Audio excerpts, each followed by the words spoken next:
before the first primitive thoughts of mankind flickered into existence. Before the galaxy was given its current shape, a war was fought that burned the very fabric of reality. This was the war in heaven, a conflict so total and so devastating that its name is now only a whisper on the lips of the most ancient races. It was a holocaust of stars, a symphony of annihilation played out across 1,000,000 worlds.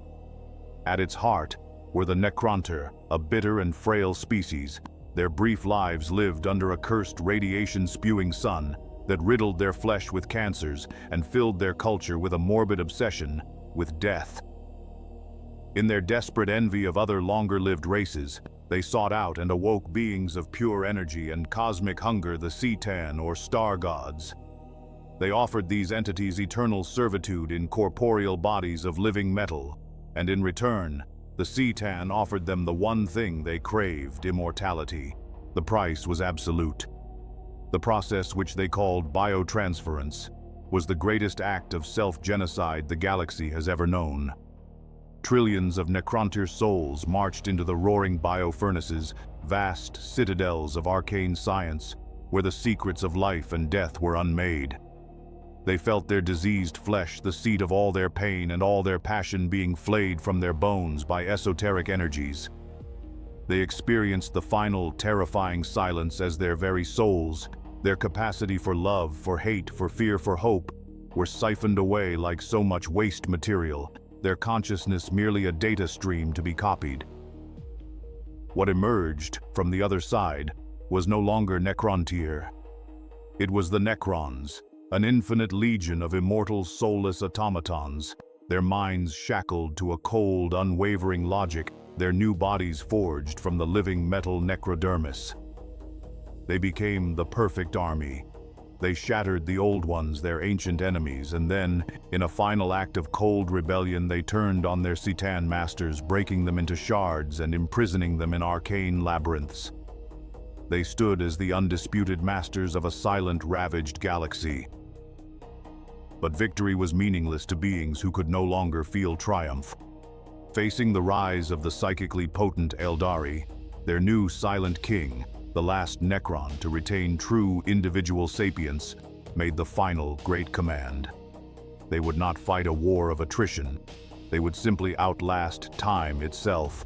On 1,000,000 worlds, they constructed necropolises of sublime and terrifying complexity and lay down to wait in what would be called the Great Sleep, a 60-million-year slumber, utterly confident that when they awoke, the lesser races would have withered to dust, and the galaxy would be theirs to reclaim without contest. Countless worlds that now fly the banner of the Imperial Aquila are nothing more than gravestones, their human populations unknowingly living on the thin layer of soil and rock that has accumulated over a sleeping arsenal. A planet may be catalogued as a verdant agri-world, its surface teeming with life and purpose. But this is an illusion. Beneath the chaotic, messy, and inefficient biosphere lies a silent kingdom of perfect, sterile geometry. This is the nature of a tomb world. It is not a place of the dead, but a dormant fortress of the undying. Deep beneath the roots of ancient forests and the foundations of bustling hive cities, a planet-spanning network of lightless corridors and cavernous halls holds the silent legions. Millions upon millions of Necron warriors stand in perfect silent ranks, their Gauss flayers charged and ready. Automated foundries powered by captive singularities wait for the simple command to begin forging new armies from the planet's molten core. Legions of tireless insectoid canoptech construct spiders, wraiths, and scarabs patrol these silent halls, their entire existence dedicated to maintaining the complex machinery of their master's slumber, repairing the slow decay of geologic time with tools that manipulate reality itself. They have slept through the birth of humanity, the rise and fall of empires, the countless wars and heresies that have defined the age of Imperium. All of it is nothing more than meaningless, low-level seismic noise to their sensors.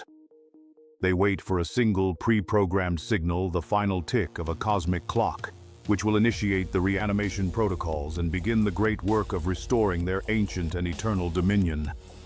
The civilizations that have grown on their worlds are not seen as successors or even as rivals. They are an infestation, a biological mold that must be scoured clean. Viridia 4 was one such infested world, a jewel in the Imperial tithe system. It was an agri-world of breathtaking fertility, its continents vast, unbroken oceans of golden grain. For millennia, its human population had lived simple, pious lives, their days governed by the twin suns in the sky and the sacred cycles of planting and harvesting. Their culture was deep-rooted, their faith in the God Emperor as solid as the ground beneath their feet. They built their simple towns, raised their families, and sent their bounty off-world to feed the ever-hungry war machine of the Imperium content in their peaceful obscurity. They had no inkling of the truth of their home. They did not know that the strange metallic taste of their well water came from it, filtering through the outer shell of a dormant necropolis, or that the peculiar geometric patterns of the mountain ranges were the eroded spines of a silent, planet-sized war machine. To the billions of souls on its surface, Viridia 4 was a gift, a paradise to be cherished. To the cold, sleeping consciousness deep within the planet's core, the weight of their cities was an unregistered pressure variance, the heat of their bodies, a minor thermal anomaly, and the totality of their civilization, a superficial corrosive layer of organic filth that had accumulated on the roof of a king's palace. After 60 million years, the king was beginning to stir, and the palace was long overdue for a cleaning. The twin suns of Viridia 1, a brilliant gold, and the other a stark pale white, cast a warm glow over the endless plains. The air hummed with the deep, resonant thrum of the Iron Shepherd, a colossal harvesting machine that moved with the slow, inexorable patience of a glacier. Atop its command deck, a young woman named Anya leaned against the railing, the wind whipping strands of sun-bleached hair across her face. The air was thick with the scent of cut grain and rich, dark earth, a perfume that had defined every day of her life. Below her, a river of golden wheat flowed into the harvester's great maw, the first step in a sacred duty that fed distant, unknown worlds. This was the rhythm of her existence, a life of sweat soil and simple, unwavering faith in the God Emperor, who had blessed her and her ancestors with this bountiful, peaceful land. Miles away in the cold, sterile confines of the PDF command bastion in Viridia, Primus Colonel Arian Vance stared at a flickering data slate, his face a mask of profound boredom. The report scrolled by in a monotonous stream of green text. Tithe yields 102% of projection. Civil compliance absolute. Meteorological forecast clear. He tossed the slate onto his desk, the clatter echoing in the quiet command center. 5 years, he muttered to his aide, a young lieutenant whose posture was still ramrod straight with academy discipline. 5 years of peace, quiet, and mind-numbing agricultural reports. Sometimes I think the greatest threat on this planet is a particularly aggressive strain of wheat rust. He paced the length of the armored window, gazing out at the orderly city and the serene fields beyond.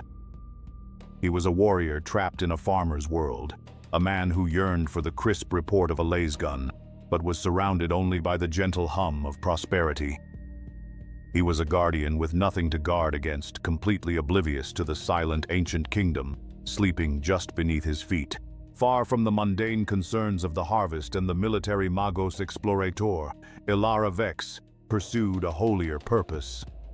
Her mobile sanctum, a tracked vehicle bristling with auspex dishes and sanctified sensor arrays, sat silent in a remote rocky highland, far from the magnetic interference of the harvesters. A devotee of the cult Mechanicus, more than half of her body was gleaming silver augmetics, her mind a finely tuned instrument for the worship of the Omnissiah through the acquisition of data.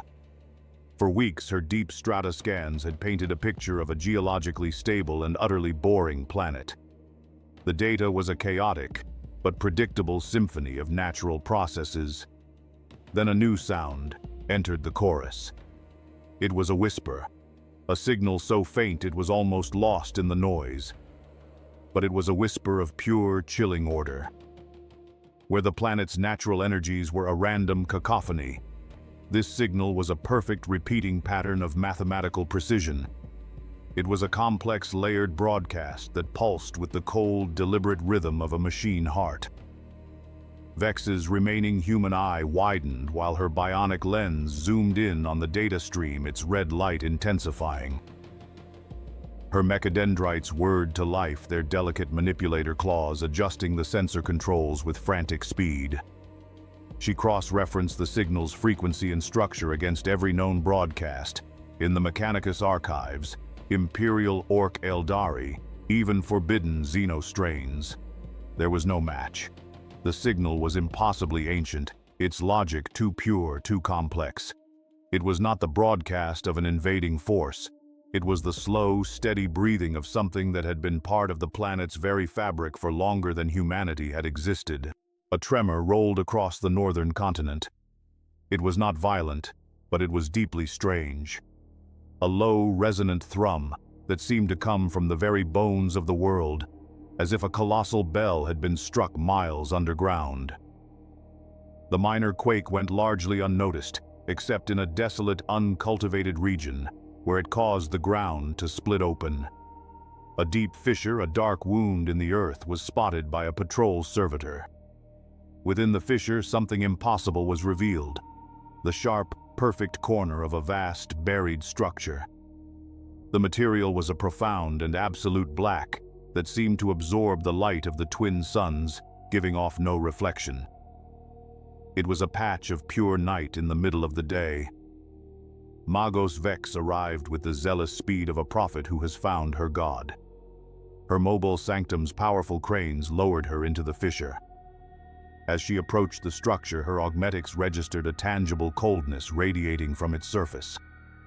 She ran her metallic hand over the material. It was perfectly smooth, without seam or join. It felt ancient and utterly dead. Her integrated cogitators raced, finding no match in any known material database. She commanded a work servitor to deploy a diamond-tipped drill to acquire a sample. The drill, which could bore through plasteel girders, whined at a high pitch as its tip touched the black surface and was instantly ground into a fine metallic powder, without leaving so much as a scratch. She then ordered a cutting laser to be fired at maximum intensity. The beam of coherent light, hot enough to melt tank armor, struck the surface and simply vanished, its energy consumed without a trace. Vex's logic processors began to cascade with error messages as she confronted a material that defied known physics. This was not technology. It was a scar on the face of reality. The PDF cordon around the fissure only served to fan the flames of fear among the local populace. The night wound, they called it. In the communal halls, work-weary farmers gathered their voices low as they resurrected the old stories. Anya listened, a cold dread seeping into her as an elder recounted the myth of the soulless kings, who it was said had built the world before the suns were lit, and who slept now in their silent city of black stone. The legend claimed they had no souls, no warmth, no pity, and that one day they would rise to sweep the world clean of the noisy, fleshy creatures that had infested it. The stories, once mere folklore, now felt like a chillingly accurate prophecy. The unease followed them into their sleep. A silent plague of shared nightmares began to sweep across the settlements.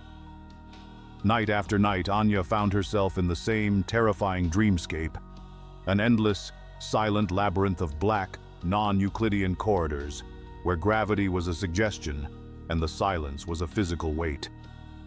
She was not alone in these visions. Others described the same oppressive architecture, the same profound sense of being infinitesimally small and insignificant. And everyone spoke of the eyes. From the infinite darkness of the corridors, countless pairs of emerald green eyes would watch them, their gaze holding no anger or malice. It was a gaze of pure, cold appraisal, the look a scientist might give a specimen in a jar before beginning its dissection. 60 million years of perfect calculated slumber were drawing to a close. Deep in the planet's core, in the central command crypt, where the dynasty's master control program resided, an alert klaxon silent for eons finally triggered. The unauthorized contact with a peripheral pylon by the surface-level biological infestation had tripped a primary awakening parameter. The master program, a consciousness of pure, cold logic, initiated the first sequence of the reanimation protocol. From the throne-like command node, a single filament of emerald energy, no thicker than a thread, pulsed to life. It shot into the planetary conduit network, a silent flash of light in the eternal darkness. It traveled faster than thought, a command signal that branched 1,000,000 times, spreading through the planet's hidden veins. The energy surge illuminated vast cavernous halls for a fleeting second, revealing the silent waiting legions of Necron warriors, their skeletal forms as still as statues. But the command was not for them. Not yet. The energy was routed to the lowest levels of the tomb, to the maintenance crypts that housed the automated caretakers. Within one such chamber, a mountain of beetle-like canoptek scarabs lay inert. The green energy washed over them, and a single scarab on the very top of the pile twitched. Its multifaceted central green eye flared with cold light. Its spindly metallic legs unfolded, and it took a single deliberate step. Then another eye lit up beside it, and another, until 1,000,000 points of green light flickered to life across the entire swarm. A low, chittering hum, the first sound in the tomb for 60 million years, began to echo in the vast, silent dark. The groundskeepers were awake. It was time to begin tidying the house. The reclamation began not with the thunder of armies, but with the whisper of 1,000,000 tiny legs. As Viridia's twin moons cast a pale, sterile light upon the plains, the soil began to stir. Canoptek scarabs gleaming like polished obsidian emerged in a chittering, silent tide. They flowed like a river of metallic insects, moonlight glinting on their multifaceted carapaces. They were not a mindless swarm. They moved with a chilling, coordinated intelligence, their path deliberate. One swarm encountered a parked Chimera transport, its crew asleep inside. There was no attack, no explosion. The scarabs simply flowed over the vehicle, covering every inch of its surface. A high-frequency hum vibrated through the air as their mandibles, which did not cut, but disassembled matter at a molecular level, began their work. They were not destroying the machine. They were studying it, analyzing its crude alloys and primitive combustion engine before rendering it and its crew into a fine, undifferentiated pile of gray dust. Following in their wake, a larger horror rose from the earth. A canoptek spider, its arachnoid body the size of a battle tank, unfolded its many limbs. Ignoring the distant, terrified observers, its glowing optical sensors focused on the exposed necrodermis structure. Limbs tipped with phase cutters and molecular welders extended, and it began its repairs, its movements possessing an alien grace that was both beautiful and utterly terrifying. The tomb was methodically tidying its grounds before evicting the tenants. The mystery of the silent machines soon acquired a human cost. At first, it was a family of farmers whose homestead bordered the quarantine zone. A PDF patrol sent to check on them found their small hab unit pristine. The beds were made, the dinner table was set, but the 4 inhabitants were gone. There was no sign of a struggle, no blood, no footprints leading away into the fields. It was an impossible, sterile mystery, as if the family had simply been erased from existence. The phenomenon then escalated. A remote PDF Vox relay station, a fortified bunker manned by a squad of 6, went silent in the middle of a routine weather report. Colonel Vance dispatched a Valkyrie gunship to investigate. The pilot's voice, when he reported back, was strained with disbelief. The bunker was gone. The entire reinforced rockcrete structure, its comms tower, its generator, and the men inside had vanished. In its place was a perfectly circular crater, Its surface fused into a smooth, black, glassy obsidian that seemed to absorb the light. There was no debris, no scorch marks, no evidence of an explosion. Vance stared at the pict feed, his military mind failing to find a logical framework. An enemy that could vaporize entire fortified structures without leaving a trace was not a foe he had been trained to fight. It was a ghost, a force of nature, and it was methodically deleting his presence from the map. Colonel Vance's command center, once a place of tedious calm, was now a hub of tense, fearful activity.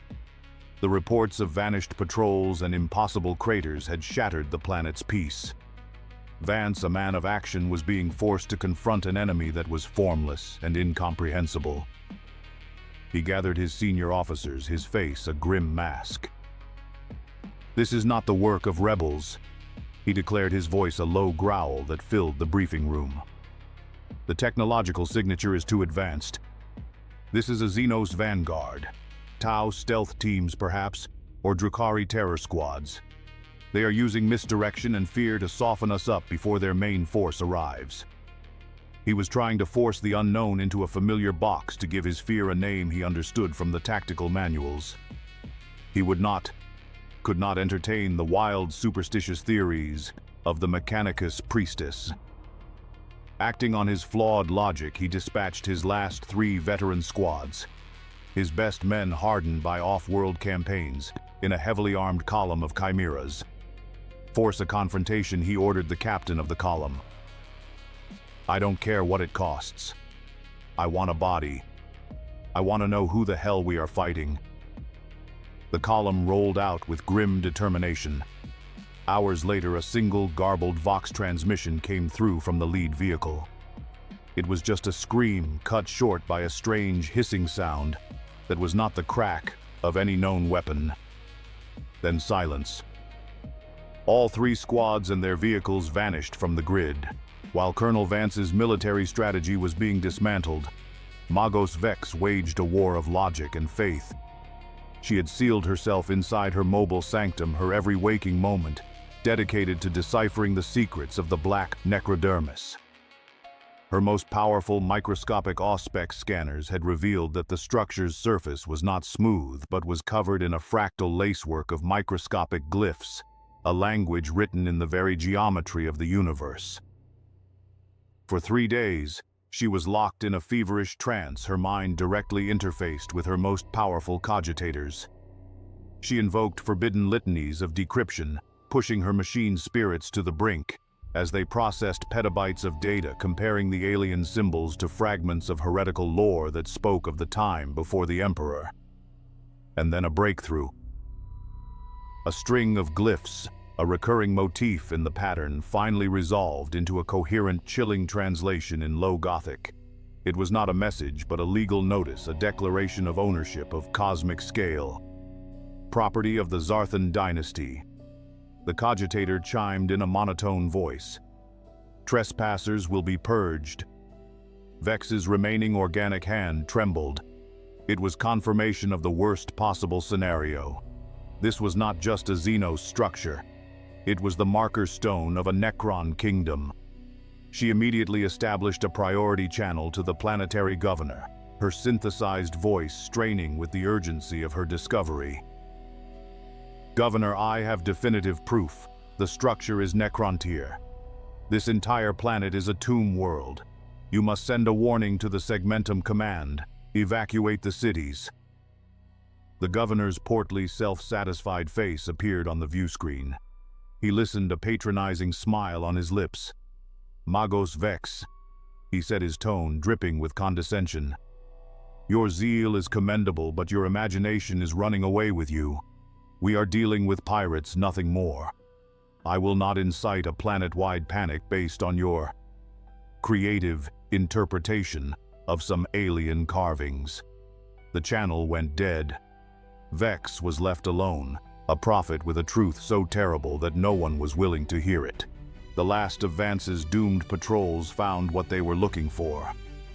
A section of a barren hillside had silently retracted into the earth, revealing a grand square portal that led down into perfect darkness. This was the lair. The 10 soldiers of Squad Gamma, their hearts pounding in their chests, gripped their laser guns and advanced. The air grew cold as they entered their helmet lamps, cutting feeble beams into a vast, silent chamber. The scale was breathtaking. Before them, stretching as far as their lights could reach, were thousands upon thousands of skeletal metallic warriors standing in silent, perfect ranks like a city of statues. The soldiers froze, a primal fear seizing them. As they watched, a single point of emerald light glowed to life in the nearest machine's skull. Then another, and another, and in a wave of silent light, the entire legion of statues opened its eyes. In perfect, unnerving unison, they raised their Gauss flares. "Light them up," the sergeant screamed, his voice cracking. A volley of red las beams lit up the chamber, splashing harmlessly against the living metal of the Necrons. The reply was not the thunder of guns, but a soft, terrifying hiss. Streams of sickly green energy lanced through the darkness. They did not explode. They unmade. One soldier stared in horror as the man next to him was caught in a beam. His flak armor, his flesh, his bones, all were systematically stripped away in shimmering layers, dissolving into a cloud of glowing atoms and fine dust. The soldier raised his own laser gun, his mind broken by the sight, just as a beam touched his weapon. He watched his gun, then his hands, then his arms unravel into nothingness. His final scream was silent, as he too was unwritten from the Book of Life. That night, the inhabitants of Viridia 4 were given a glimpse of the true, horrifying scale of their prison. From her homestead, Anya saw a faint light glowing from beneath the horizon. She stepped outside and gasped. Across the vast plains, a network of faint emerald green lines was pulsing to life beneath the soil. They were perfectly straight, racing for miles before intersecting with other lines at glowing nodes forming a circuit board of continental size. In his command center, Colonel Vance watched the same phenomenon on his planetary display, the grid of green lines superimposing itself over the map of his world, a ghostly cage closing around them. In her sanctum, Magos Vex saw the energy grid as a raw tsunami of data, a system of such power and complexity that it dwarfed the output of a dozen Forge worlds. It was the awakening of a god machine, the ghost of a dead empire, reasserting its dominion over the physical world. The people of Viridia 4 finally understood. They were not living on a planet. They were living on the skin of a monster, and it was finally truly waking up. Deep below the now glowing fields, the great reanimation forges, silent for 60 million years, began their sacred work. In cavernous halls untouched by time or decay, titanic automated arms moved with ancient precision. Vats of swirling liquid, necrodermis, supplied the raw materials which were shaped and extruded into the skeletal limbs and torsos of the legions. Warriors were assembled with cold, tireless efficiency, their Gauss flares locked into their hands as they stepped off the production lines to join the silent, ever-growing ranks. But the tomb was awakening more than just its infantry. In heavily shielded and ornate crypts, the stasis sarcophagi of the dynasty's elite began to hiss open. The immortals, their frames larger, their armor thicker, their Gauss blasters more potent, stepped forth, their glowing eyes burning with a colder, more focused light. In hidden dimensions folded into the fabric of the tomb, the spectral assassins known as Deathmarks phased into reality. Their single cyclopean eyes, capable of seeing the life force of their prey, were already scanning the surface, locking onto the biosignatures of the human leaders. The tomb was not just raising an army of soldiers, it was unsheathing its most specialized and lethal instruments of death. Colonel Vance, his command shattered, his communications dead, and his worldview broken, made one final desperate gamble born of a soldier's duty. He gathered every man and vehicle he had left, a paltry force of a few hundred troopers and a handful of Lehman Russ battle tanks, and threw them in a direct final assault against the main tomb entrance. The tanks roared forward, their battle cannons firing in a defiant, thunderous salute. The assault was met with a contemptuous display of superior firepower. Heavy Gauss cannons, their beams lancing from the darkness, did not just penetrate the tank's armor. They passed through it as if it were an illusion, neatly excising the crew and engine compartments, and leaving silent, smoldering shells. The infantry charged on foot, their courage overriding their fear. Their heavy bolters and missile launchers tore into the first ranks of the emerging Necron warriors, blasting several into glittering shards of metal. But their brief moment of success turned to ultimate despair. As they watched, the shattered pieces of the slain Necrons began to glow with a green, unholy light. Severed legs, crawled torsos dragged themselves forward, and the pieces reassembled, the living metal flowing back together until the destroyed warrior stood whole again, raising its weapon to rejoin the fight. This was the moment. The human spirit broke. How could one fight an enemy for whom death itself was merely a temporary inconvenience? Watching the last futile assault fail on her long-range picked feed, Magos Vex knew the planet was lost. Her only remaining duty was to warn the Imperium, to ensure that this world's death would not be in vain. She raced her mobile sanctum towards the capital's astropathic spire, the planet's only link to the galaxy. Crashing through the panicked crowds that now choked the streets, she stormed the choir chamber. "You must send the warning," she commanded the robed blind psychers. "Tell them it is the Necrontyr. Tell them of the Zarthan dynasty." The lead astropath, a frail old man, nodded grimly, and his choir joined hands, their combined mental might reaching into the turbulent sea of the warp. As they focused their psychic cry, a wall of pure, crushing silence slammed into them. It was a null field, a psychic dead zone of immense power that snuffed out their thoughts and sent them reeling back, blood pouring from their eyes and ears. Vex looked out of the spire's great window and saw their source. Massive black pylons of necrodermis had risen from the plains in a great circle around the continent, their tips crackling with a strange, dark energy. They had been caged. The tomb had sealed its borders, ensuring that none of its prey could escape, and that their screams would never be heard by anyone. In the deepest sanctum of the tomb, in a throne room where the silence of 60 million years was absolute, the master of Viridia IV awoke. Phyron Zarthus, the silent, last king of the Zarthan dynasty, opened his glowing green eyes. In less than a second, the entire history of the world during his slumber was downloaded directly into his consciousness. He processed the data with the cold, detached logic of a god. He registered the evolution of the planet's ecosystem. He registered the arrival of the primitive organic humans. He noted their crude technology, their chaotic social structures, their loud, inefficient methods of warfare. He felt no anger, no hatred, no triumph. These were the messy, illogical emotions of the flesh, and his race had purged itself of such weaknesses eons ago. What he felt was a profound, regal sense of irritation, the annoyance of a master returning to his ancestral home to find it infested with vermin. His metallic finger, articulated with a precision no living hand could match, tapped once on the arm of his throne. It was a single, silent command that flowed through the entire planetary network, overriding all lesser protocols.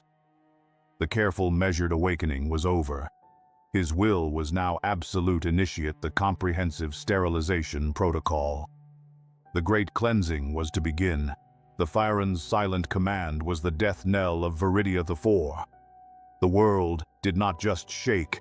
It groaned, a deep, resonant sound of tectonic plates being forcibly broken and rearranged. Great, continent-spanning fissures, miles deep, tore across the plains, swallowing farms and townships whole. From these wounds, the true face of the tomb emerged. The monoliths did not simply rise, they asserted their presence upon reality.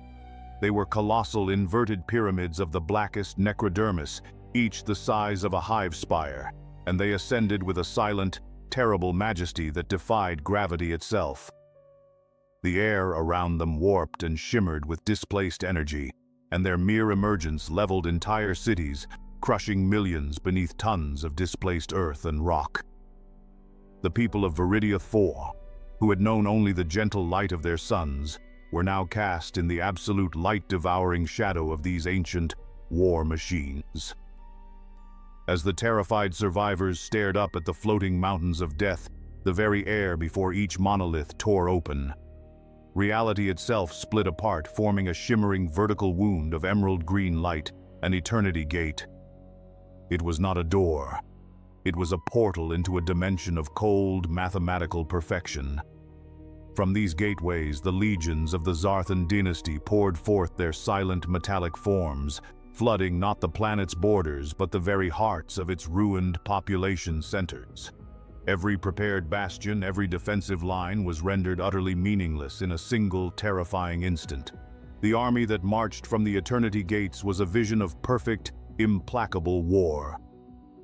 They moved not with the chaotic fury of orcs or the manic rage of demons, but with the cold, synchronized precision of a divine calculation. Endless phalanxes of Necron warriors formed the vanguard, their skeletal forms a moving wall of living metal. Their advance was so perfectly ordered that from a distance they seemed to be a single flowing river of obsidian and steel. They did not shout or scream. The only sound was the faint rhythmic thud of their metallic feet on the broken ground. Gliding effortlessly above this tide of death were the Annihilation barges' elegant, scythe-winged chariots of destruction. Their twin Tesla destructors did not fire single shots, but wove a continuous web of crackling emerald lightning that leaped from target to target, reducing entire platoons of PDF soldiers to flash-charred skeletons in the blink of an eye. Striding through the ruins with the predatory grace of colossal insects were the Triarch Stalkers. These towering six-legged war engines, guided by a cold and ancient battle logic, used their powerful forelimbs to tear down buildings while their primary gaze weapons, great heat rays, incinerated bunkers and tanks with focused beams of star-hot energy. The entire legion advanced under a sky now filled with swarms of doom scythes, crescent-winged fighters that moved with impossible speed, their death rays vaporizing any and all aerial resistance. This was not an invasion. It was a cleansing protocol executed with the passionless efficiency of a machine that knew only its function to sterilize. Colonel Arian Vance stood on the rubble-strewn steps of what had been the governor's palace, the last bastion of human authority on a dying world. The air was thick with the smell of ozone and atomized rock. Around him, the last few hundred soldiers of the Viridia PDF fought with the savage courage of those who know they are already dead. Their lasfire, once the bright, defiant symbol of imperial might, was a pathetic flickering against the silent, advancing wall of metal. For the Emperor Vance roared, his voice hoarse, the words a prayer he no longer believed would be answered. He saw a Leman Russ, tank the pride of his small, armored contingent, get neatly cored by a Gauss beam from a distant stalker, its crew and engine vaporized in a silent flash. He watched his men fire a crack missile directly into the chest of a Necron warrior, blasting it into a dozen pieces, only to see those pieces glow with a sickly green light and crawl back together, the warrior reforming as if annoyed by a minor inconvenience. At that moment, the space before him distorted, and a new figure teleported into the heart of his defense. It was a Necron overlord, its frame larger and more ornate than the others, its metallic cloak flowing like frozen smoke. In one hand, it held a staff that pulsed with green light. In the other, a great war scythe that crackled with energies that made reality itself seem to thin. The overlord's cold, lifeless eyes met Vance's. In that gaze, Vance saw not hatred or anger, but a profound cosmic indifference. He finally understood. He was not a soldier defending his home. He was a bacterium, a momentary irritant on the skin of an ancient god. With a final desperate roar, he charged, his power sword held high. The overlord did not even bother to parry. It simply raised its staff, and a beam of green light enveloped the colonel. Vance did not even have time to scream as he was unmade, his final act of defiance erased from existence as completely as his life. The organized resistance was broken. Now came the great harvest. Anya ran. She ran through fields of burning grain, the golden wheat of her youth now black and choked with ash. She clutched the hand of her younger brother, pulling him along in a great terrified river of humanity, fleeing the silent death that was marching across the plains. But there was nowhere to flee.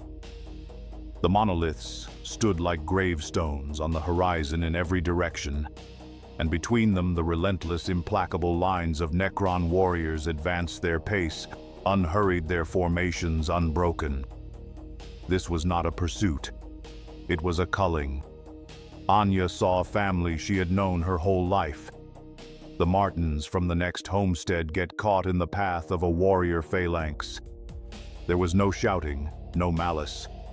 The warriors simply raised their gauss flares and the silent green beams lanced out. Anya watched, her mind shattering as the family was unwritten from the world. Mr. Martin's arm dissolved into a cloud of glowing dust.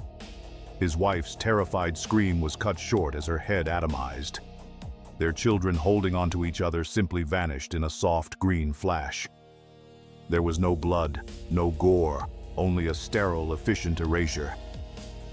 Anya pulled her brother down into a ditch, burying their faces in the dirt as the rhythmic metallic footsteps grew closer.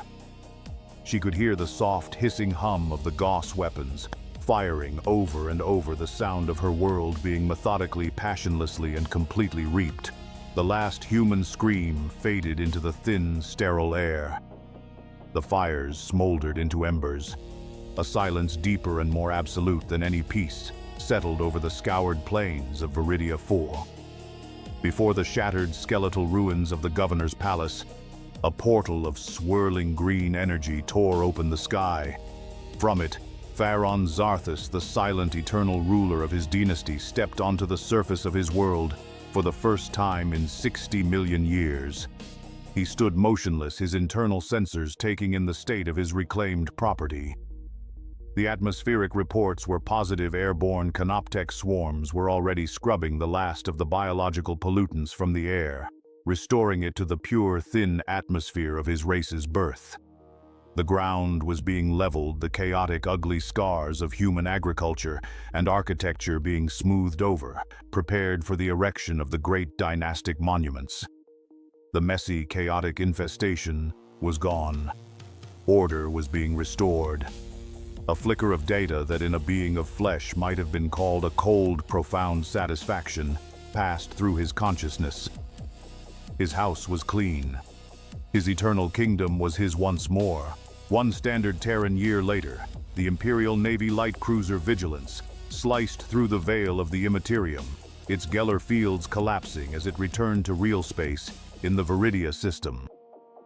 Its mission was a tedious but necessary piece of galactic housekeeping.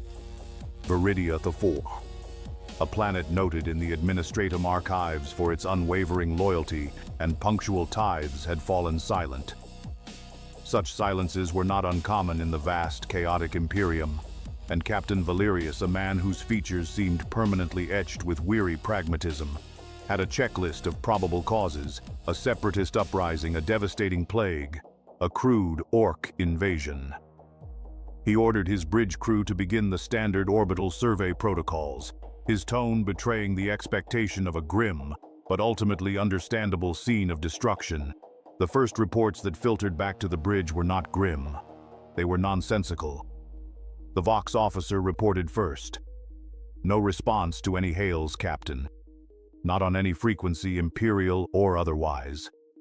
The silence is absolute. Then came the sensorium data, and the quiet professionalism of the bridge crew began to crack. The primary life scanner officer reran his sweep 3 times before reporting, his voice strained with disbelief. "Sir, life signs are negative. Planet-wide." Valerius raised an eyebrow. "Negative? Do you mean no human life?" The officer swallowed hard.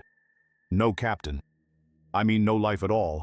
No fauna, no flora, not even a microbial signature in the soil. The entire biosphere is gone.